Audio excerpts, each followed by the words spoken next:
Hi guys, in this video I will show you how to change text style in Figma. So first of all, you just have to open your web browser and in the search bar you need to type figma.com. This will land you on the official website of Figma, where you just have to log in into your account by providing your email address and your password.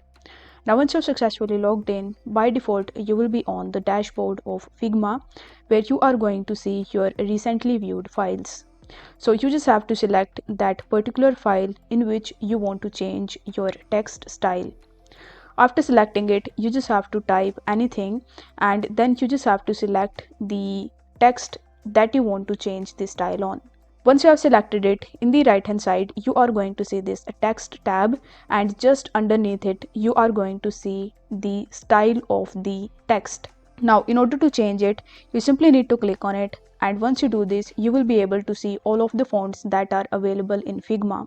So you just have to choose any of the text style that you want from this list, and you can even hover over your mouse in order to see how your text will look in this font.